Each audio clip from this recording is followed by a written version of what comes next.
बच्चों आज हम शुरू करेंगे कक्षा 10 की गणित की पाठ्य पुस्तक का अध्याय 9 त्रिकोणमिति के कुछ अनुप्रयोग। अध्याय 8 में हमने त्रिकोणमिति का परिचय पढ़ा था बच्चों। इस अध्याय में हम सीखेंगे कि उस त्रिकोणमिति अनुपातों के त्रिकोणमिति जो गणित की शाखा है इसके क्या अनुप्रयोग हैं रियल लाइफ में, अर्थात किस प्रकार की समस्याओं को हम त्रिकोणमिति की सहायता से हल कर सकते हैं, उनका समाधान ढूंढ सकते हैं। ये इस अध्याय में हम सीखने वाले हैं। भाग 1 में हम बच्चों कुछ परिभाषाएं लेंगे, इस अध्याय का थोड़ा बहुत परिचय लेंगे और कुछ उदाहरण भी हल करेंगे जिससे कि हमें समझ में आए कि आखिर इस अध्याय पर आधारित प्रश्न हमसे परीक्षा में किस प्रकार से पूछे जाएंगे। आप अपनी नोटबुक और पेन तैयार रखिए, हर एक बात को ध्यान से समझते हुए नोट कीजिए बच्चों। देखिए सबसे पहले हम समझते हैं क्षैतिज रेखा को। हॉरिजॉन्टल लाइन या क्षैतिज रेखा क्या होती है? हम सभी जानते हैं बच्चों, एक स्लीपिंग लाइन, एक सोती हुई रेखा क्या कहलाती है? क्षैतिज रेखा कहलाती है। सोती हुई से मेरा मतलब ये है कि किसी भी धरातल के समांतर जो रेखा होगी वो क्या होगी? क्षैतिज रेखा होगी। तो पृथ्वी के धरातल के समांतर जो रेखा खींची जाती है उसे हम क्षैतिज रेखा या फिर हॉरिजॉन्टल लाइन कहते हैं। ये पृथ्वी का धरातल है, ये रेखा इसके समांतर खींची गई है। तो ये जो रेखा है बच्चों कैसी रेखा है? क्षैतिज रेखा है। लग रहा है ना सोते कैसे हैं? ऐसे ही तो सोते हैं पृथ्वी के धरातल के समांतर। तो sleeping line is horizontal line, एक सोती हुई रेखा क्षैतिज रेखा जैसी होती है। इस अध्याय के अंदर हम पृथ्वी के धरातल को ही क्या दिखाएंगे? क्षैतिज रेखा के माध्यम से दिखाएंगे। जो पृथ्वी का धरातल होगा उसको हम क्षैतिज रेखा के माध्यम से दिखाएंगे। अर्थात जब हम समस्याएं हल करेंगे, प्रश्नों को हल करेंगे और पृथ्वी के धरातल पर हमें पृथ्वी के धरातल पर कुछ ऑब्जेक्ट हमें खड़े करने होंगे, खंबा या मीनार या ध्वज, तो हम धरातल को क्षैतिज रेखा के माध्यम से दिखाएंगे। क्षैतिज रेखा आपको समझ में आ गई क्या होती है? पृथ्वी के धरातल के समांतर कोई रेखा क्षैतिज रेखा होती है। फिर देखो ऊर्ध्वाधर रेखा, वर्टिकल लाइन, ये क्या होती है? Standing line. स्टैंडिंग मतलब खड़ी हुई लाइन। जैसे हम खड़े हैं पृथ्वी पर तो पृथ्वी के धरातल के लंबवत अर्थात पृथ्वी के धरातल के साथ 90 डिग्री का कोण बनाते हुए कोई रेखा क्या कहलाती है? ऊर्ध्वाधर रेखा कहलाती है। दो प्रकार की रेखाएं मैंने बता दी, एक तो स्लीपिंग क्षैतिज रेखा और एक बिल्कुल खड़ी ऊर्ध्वाधर रेखा। और जो ना क्षैतिज हो और ना खड़ी हो उसको हम बोलते हैं तिर्यक रेखा, उसको हम बोलते हैं तिर्यक रेखा, स्लैंटिंग लाइन। ठीक है ना? ऊर्ध्वाधर रेखा समझ में आ गई ना? पृथ्वी के धरातल के लंबवत, यानी कि पृथ्वी के धरातल पर कोई सीधी खड़ी रेखा ऊर्ध्वाधर रेखा होती है। और इस अध्याय के अंतर्गत बच्चों हम स्तंभ हो, मीनार हो, खंबा हो, कोई ध्वज हो, कोई पेड़ हो, जो भी धरातल पर खड़े होते हैं उनको हम किस रेखा से दिखाएंगे? ऊर्ध्वाधर रेखा की सहायता से दिखाएंगे। समझ में आ रहा है कि इन परिभाषाओं का क्या औचित्य है? आपको ये समझना है बच्चों कि इन परिभाषाओं से हमें समझ में आएगा कि रेखाओं द्वारा हम किसको निरूपित करेंगे। क्षैतिज रेखा द्वारा पृथ्वी के धरातल को निरूपित करेंगे, ऊर्ध्वाधर रेखा द्वारा हम पृथ्वी के धरातल पर जो चीज़ें खड़ी हैं, बनी हुई हैं, उन खंभों, मीनारों, स्तंभों, ठीक है ना, पेड़ों इत्यादि को प्रदर्शित करेंगे।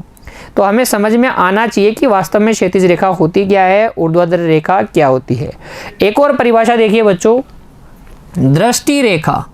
अब ये लाइन ऑफ साइट दृष्टि रेखा क्या होती है? अगर आप पृथ्वी के धरातल पर खड़े होकर या कहीं पर भी खड़े होकर किसी ऑब्जेक्ट को देखते हैं, किसी वस्तु को देखते हैं, तो जहाँ से आप देख रहे हैं वो बिंदु और जहाँ पर वस्तु रखी गई है वो बिंदु, इन दोनों बिंदुओं को मिलाने वाला रेखाखंड क्या कहलाता है? दृष्टि रेखा कहलाता है। या हम कह सकते हैं इन दोनों बिंदुओं से होकर जाने वाली रेखा दृष्टि रेखा कहलाती है। ये देखो नोबिता है, प्रेक्षक ये जो देख रही है और यहाँ पर एक वस्तु रखी हुई है, तो नोबिता जहाँ से देख रही है उस बिंदु और जहाँ वस्तु रखी गई है उस बिंदु को मिलाने वाली रेखा लाइन ऑफ साइट है। सिंपल सी बात है, देखने वाली लाइन, जहाँ से देखा जा रहा है उसे हम लाइन ऑफ साइट कहेंगे। प्रेक्षक की आंख जहाँ से देखा जा रहा है वह स्थान को वस्तु से मिलाने वाली सरल रेखा दृष्टि रेखा LOS लाइन ऑफ साइट कहलाती है। समझ में आ गया ना? फिर देखो बात करते हैं हम अब उन्नयन कोण की। ये उन्नयन कोण या एंगल ऑफ एलिवेशन क्या होता है? देखो, एलिवेशन का अर्थ होता है ऊपर की ओर उठना, ठीक है। उन्नयन का मतलब भी क्या होता है? ऊपर की ओर उठना। तो जब आप किसी वस्तु को देखते हैं और आंखें ऊपर की ओर उठ रही है, यानी कि नीचे से ऊपर की ओर हमें देखना है, प्रेक्षक की स्थिति वस्तु की स्थिति से नीचे है, या मैं कह सकता हूँ प्रेक्षक से जो क्षैतिज रेखा जा रही है वो, और वस्तु से जो क्षैतिज रेखा जा रही है वो। तो प्रेक्षक वाली जो क्षैतिज रेखा है वो अगर वस्तु वाली क्षैतिज रेखा के नीचे है, तो फिर लाइन ऑफ साइट और क्षैतिज रेखा के बीच में जो कोण बनेगा, कौन सी लाइन ऑफ साइट? वस्तु को देखे गए स्थान से मिलाने वाली रेखा, ये लाइन ऑफ साइट। और क्षैतिज रेखा कौन सी वाली? प्रेक्षक की आंख से जो गुजर रही है वो वाली। इन दोनों रेखाओं के मध्य जो कोण बनता है वो कोण कहलाता है उन्नयन कोण। एक बार फॉर्मल डेफिनेशन आप पढ़ लें। यदि कोई वस्तु आंख से होकर जाने वाली क्षैतिज रेखा के ऊपर स्थित हो, तो दृष्टि रेखा और क्षैतिज रेखा के मध्य बना कोण उन्नयन कोण, उन्नति कोण या उन्ताश कोण कहलाता है। तीनों एक ही बात है। एंगल ऑफ एलिवेशन कब बनेगा? जब नीचे से ऊपर देखा जा रहा है। और अगर आपको किसी प्रश्न में कह दिया गया है कि एंगल ऑफ एलिवेशन बन रहा है, तो आपको समझना क्या है? समझना है कि हम नीचे से ऊपर देख रहे हैं। अच्छा, ऊपर से नीचे देखें तो आपको समझ में आ जाएगा अवनमन कोण, एंगल ऑफ डिप्रेशन। ये क्या होता है? यदि कोई वस्तु आंख से होकर जाने वाली, यानी कि जिस स्थान से देखा जा रहा है उस स्थान से होकर जाने वाली क्षैतिज रेखा के नीचे स्थित हो, हम ऊपर से नीचे देख रहे हैं, बिल्डिंग पर खड़े हो गए और आते जाते वाहनों को देख रहे हैं, तो फिर आंख से होकर जाने वाली क्षैतिज रेखा और दृष्टि रेखा के बीच में जो कोण बनेगा उसे हम कहेंगे अवनमन कोण। उल्टा महत्वपूर्ण है, उल्टा समझ लीजिए। अवनमन कोण बन रहा है, इसका मतलब हम ऊपर से नीचे देख रहे हैं, ऊपर खड़े होकर नीचे रखी किसी वस्तु को देख रहे हैं। तो उन्नयन कोण समझ में आया? क्या आपको क्षैतिज रेखा, ऊर्ध्वाधर रेखा, दृष्टि रेखा, उन्नयन कोण, अवनमन कोण में अभी भी कोई कंफ्यूजन है क्या? बिल्कुल कोई कंफ्यूजन नहीं है, आसानी से हमने सब कुछ समझ लिया है बच्चों, सब कुछ एकदम क्रिस्टल क्लियर है। चलो देखो, ध्यान देने वाली बात देखो, क्या हमें ध्यान देना है उन्नयन कोण और अवनमन कोण के बारे में। जैसे कि ये पृथ्वी का धरातल है बच्चों, ठीक है, ये धरातल है और हम यहाँ से किसी वस्तु को देख रहे हैं, वस्तु यहाँ है और ये वस्तु से होकर जाने वाली ऊर्ध्वाधर रेखा है, ये वस्तु है, यहाँ से देख रहे हैं, ये लाइन ऑफ साइट है, ठीक है। तो यहाँ से इधर देख रहे हैं। अब मैं क्या करता हूँ, थोड़ा और नज़दीक आके देखता हूँ, इस ऊर्ध्वाधर रेखा के पास में आ गया मैं, अब देख रहा हूँ, फिर और पास में आ गया, फिर देख रहा हूँ, तो क्या एंगल ऑफ एलिवेशन धीरे धीरे बढ़ता जा रहा है? अरे आप किसी बिल्डिंग को दूर से देखो तो पूरी बिल्डिंग आसानी से देख लोगे ऐसे खड़े खड़े, लेकिन पास में जाओगे तो आपको क्या करनी पड़ेगी? मुंडी ऊपर करनी पड़ेगी, और पास में जाओगे और मुंडी ऊपर करनी पड़ेगी। तो जैसे जैसे हम वस्तु से होकर जाने वाली ऊर्ध्वाधर रेखा के पास आते हैं, हमारा एंगल ऑफ एलिवेशन बढ़ता है। क्या एंगल ऑफ डिप्रेशन भी ऐसे ही बढ़ता है क्या? जरा देखो, पहले मैं यहाँ खड़ा हूँ और इस वस्तु को मैं देख रहा हूँ, ये वस्तु है, इसे मैं देख रहा हूँ, ये मेरी क्षैतिज रेखा होगी आँख से होकर जाने वाली, और ये मेरा एंगल ऑफ डिप्रेशन होगा। अब यहाँ आ जाओ और यहाँ से देखो तो ये एंगल ऑफ डिप्रेशन होगा, अब ये होगा, फिर ये एंगल ऑफ डिप्रेशन होगा। तो एंगल ऑफ डिप्रेशन भी बढ़ता जाता है जैसे जैसे हम वस्तु से होकर जाने वाली ऊर्ध्वाधर रेखा के पास जाते हैं। तो चाहे से उन्नयन कोण हो चाहे से अवनमन कोण हो, दोनों के मान क्या होते हैं? बढ़ते जाते हैं। समझ में आ गई?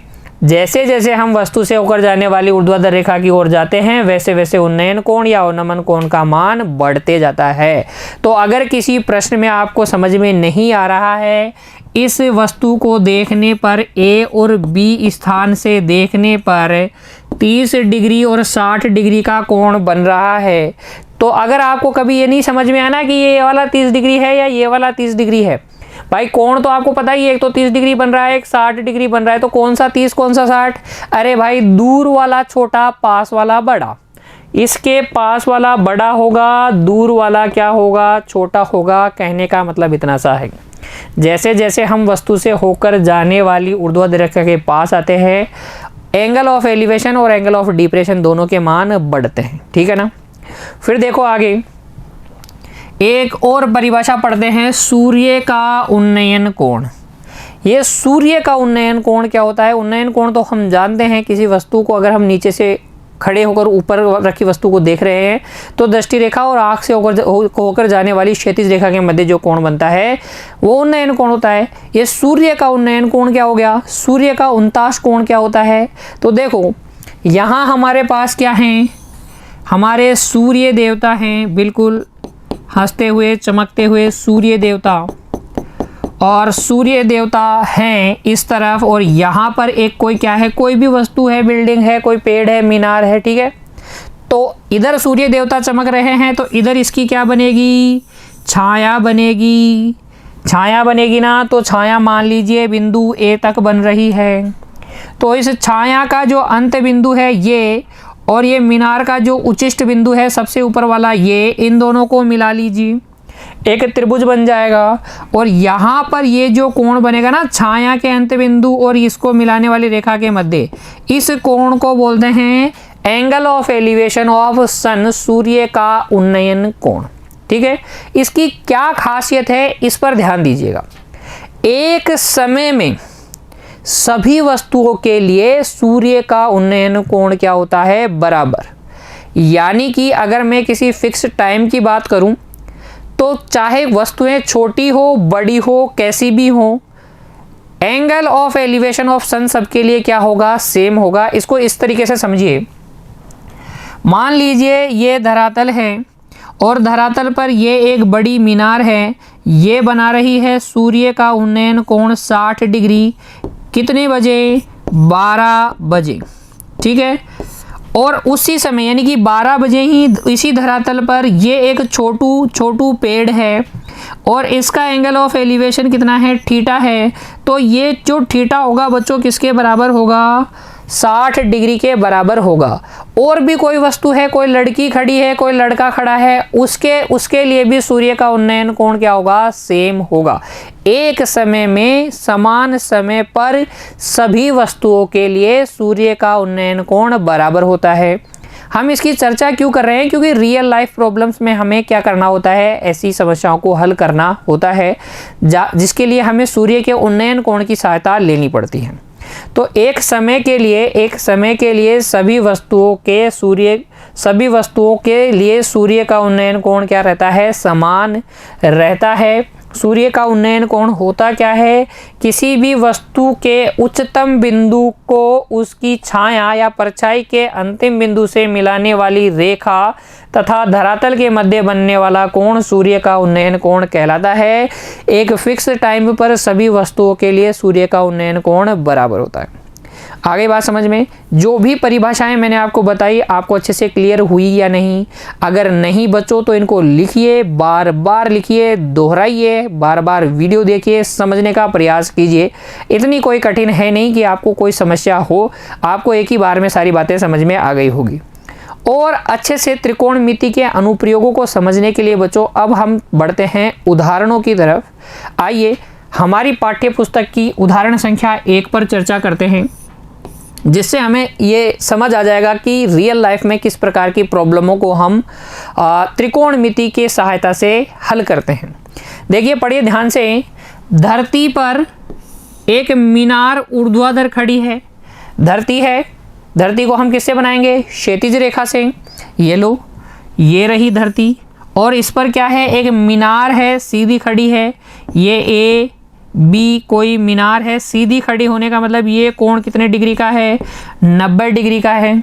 ठीक है, धरती के एक बिंदु से जो मीनार के पाद बिंदु का अर्थ है जो निम्नतम बिंदु है धरती पे जो टच हो रहा है वो बिंदु, ये बिंदु बी, इस बिंदु से धरती पर एक कोई बिंदु है जो मीनार के पाद बिंदु से 15 मीटर दूर है, तो इधर ले लीजिए 15 मीटर दूर, ये सी बिंदु ले लीजिए, ये बी सी कितना है 15 मीटर दूर है, ठीक है। मीनार के शिखर का उन्नयन कोण 60 डिग्री है। यहाँ से मीनार के शिखर का उन्नयन कोण मतलब यहाँ से हम मीनार के शिखर को देख रहे हैं, तो ये हो गई लाइन ऑफ साइट, ये हो गया उन्नयन कोण कितने डिग्री का 60 डिग्री का। हमें ज्ञात करना है मीनार की ऊंचाई, इस मीनार की ऊंचाई हमें ज्ञात करनी है, तो हम ये एंगल ऑफ एलिवेशन आसानी से नाप सकते हैं, ये दूरी आसानी से नाप सकते हैं, ये हम ज्ञात कर लेंगे त्रिकोणमिति की सहायता से। कैसे? देखिए बच्चों, हल में लिखिए, माना ए बी बराबर क्या है मीनार की लंबाई, मीनार की ऊंचाई या लंबाई जो हमें ज्ञात करनी है, ठीक है, तथा सी धरती पर एक बिंदु है, एक बिंदु है जहाँ से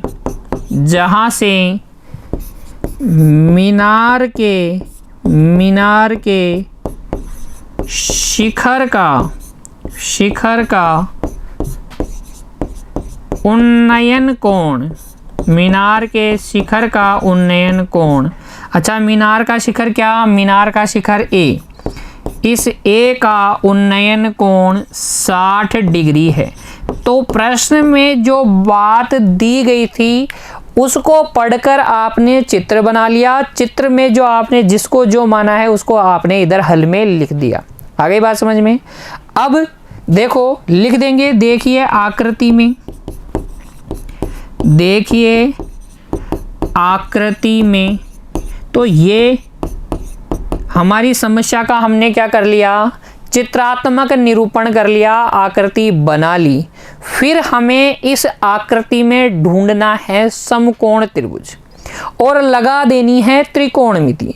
समकोण त्रिभुज है ABC, इसमें हम लगा देंगे त्रिकोणमिति। कैसे? देखो लिखेंगे, अब समकोण त्रिभुज ABC में, समकोण त्रिभुज ABC में, इस समकोण त्रिभुज ABC में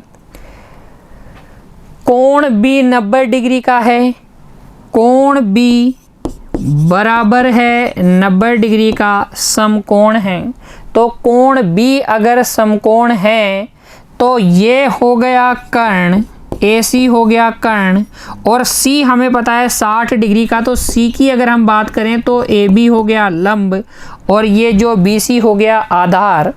कोण B 90 डिग्री का है, हमें निकालना है लंब, और हमारे पास है आधार, और हमें पता है लंब बटे आधार होता है tan थीटा। कितना होता है? tan थीटा होता है। यहाँ लंब कितना है ये तो हमें ज्ञात ही करना है, मीनार की ऊंचाई, आधार कितना है 15, tan थीटा कितना है 60 डिग्री के लिए लंब और आधार की बात हम कर रहे थे। तो AB बटे 15 बराबर tan 60 डिग्री, और यहाँ से AB बटे 15 बराबर tan 60 डिग्री। याद कीजिए वो सारणी जिसमें हमने कुछ विशेष कोणों के लिए त्रिकोणमितीय अनुपातों की गणना, त्रिकोणमितीय अनुपातों के मानों की गणना की थी। tan 60 डिग्री का मान कितना होता है बच्चों? √3, और ये बटे वाले 15 को उधर पक्षांतित कर दीजिए, AB बराबर आ जाएगा 15√3 मीटर। अर्थात मीनार की ऊंचाई है 15 गुणा √3 मीटर, या आप लिख सकते हैं √3 का मान भी। याद कीजिए बच्चों, या आप बोलेंगे AB बराबर 15 गुणा √3 होता है 1.732। एक दो बार आप लिखेंगे ना जब मान, तो आपको याद हो जाएगा। √3 का मान कितना होता है 1.732। गुणा कर लीजिए 15 से, 15 दूनी 30, हासिल 3, 15 तिया 45 और 3 48, हासिल कितना 4, 15 सत्ते 105, 105 और 4 109, हासिल 10, 15 एकम 15 और 10 25। तो ये आ गया है 25.980 मीटर। मीनार की ऊंचाई क्या आ गई है 25.980 मीटर। हम लिख देंगे अतः मीनार